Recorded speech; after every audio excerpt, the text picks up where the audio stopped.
Ada orang-orang yang ditentukan kemaksuman. Imam itu yang menentukan kan harus Allah dan Rasulnya, bukan manusia. Sebagaimana Nabi adalah fungsinya menyampaikan risalah dan imam berfungsi menjaga agama Allah Ta'ala, maka berarti imam harusnya ditentukan oleh Allah Ta'ala dan Rasul melalui Rasulullah tadi. Rasulullah menentukan orang-orang ini. Ada orang-orang, misalnya Imam Hasan, Imam Husain, kemudian Imam Ali Zainal Abidin, kemudian Imam Muhammadul Baqir. Imam Muhammadul Baqir punya anak berapa misalnya? Imam Muhammadul Baqir tidak menentukan semua anaknya sebagai imam, tapi satu orang sebagai imam. Disinilah maka muncul yang namanya Syiah Ismailiyah. Disinilah yang namanya muncul dengan Syiah Zaidiyah. Kenapa Syiah Zaidiyah? Karena Imam Zaid, anaknya Imam Ali Zainal Abidin itu yang namanya Zaid, itu yang melakukan perlawanan terhadap Bani Umayyah. Dan dia melakukan perlawanan, dianggap dia adalah seorang pemimpin saat itu. Dia seorang yang sholat, betul. Karena dia meninggal dan syahid, banyak pengikutnya menjadikan ini sebagai imamnya. Padahal Imam Ali Zainal Abidin tidak menentukan dia. Atau Imam Muhammadul Baqir, Imam Muhammadul Baqir, kalau salah Imam Zaid itu ya. Imam Muhammadul Baqir tidak menentukan Imam Zaid. Anaknya Imam Muhammadul Baqir, Imam Ja'far Shadiq. Sing ditentukan bukan Imam Zaid, tapi Imam Ja'far Shadiq. Ini munculnya. Ada Ismailiyah, ada Zaidiyah, karena ini tadi.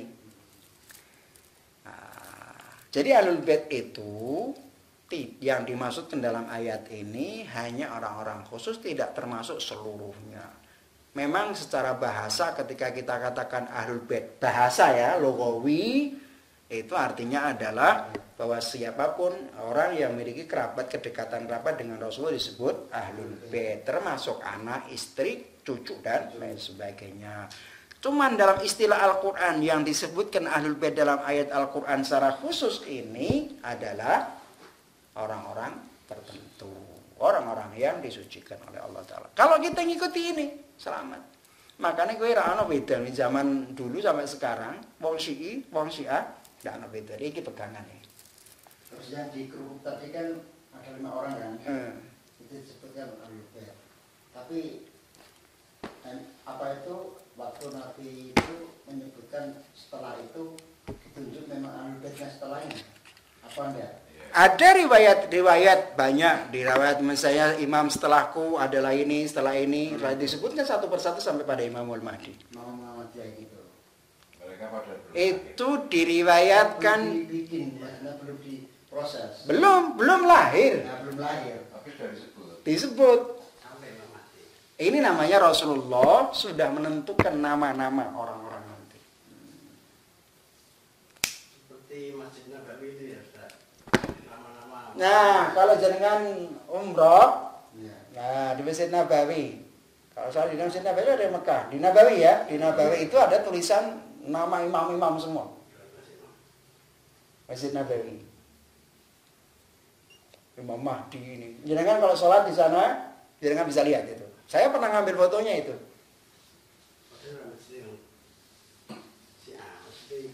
Itu udah ana urusan Syiah, Sunni Syiah itu.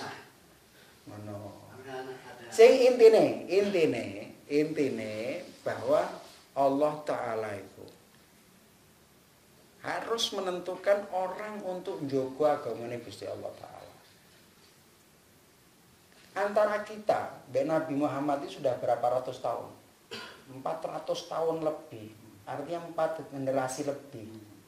4 generasi itu artinya, nah itu misalnya terjadi perubahan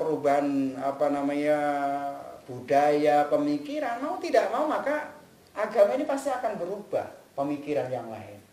Siapa sing iso njaga iki? Al-Qur'ane ora berubah, hadisnya ora berubah, tapi pemahaman bisa saja berubah.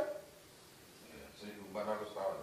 400 tahun lebih, 1400 tahun. Bayangkan sudah berapa? 14 abad, 14 generasi lebih. Untuk Ustaz Pertama, orang Syiah sendiri loh. orang Syiah yang semacam ini tidak benar. Tidak benar.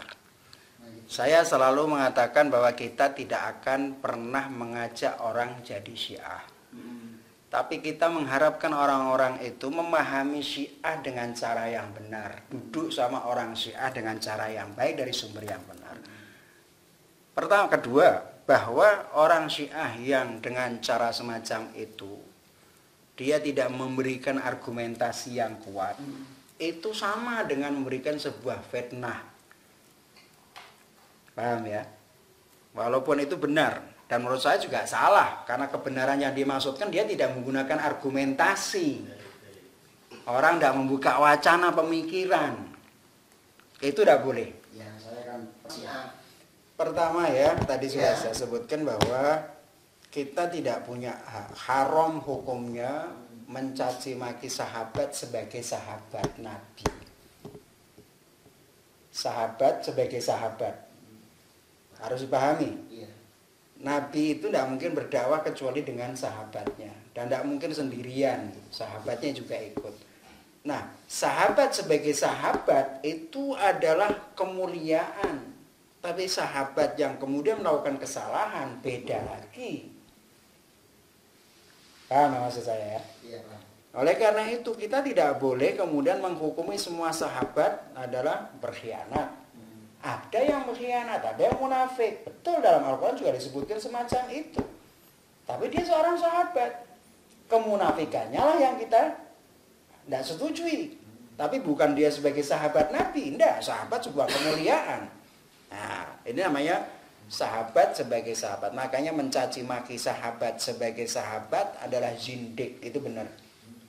Sunnah Syiah mengakui itu. Tapi bahwa mengkritisi sahabat untuk kemudian kita lihat mana yang layak kita ikuti adalah sesuatu yang harus kita lakukan.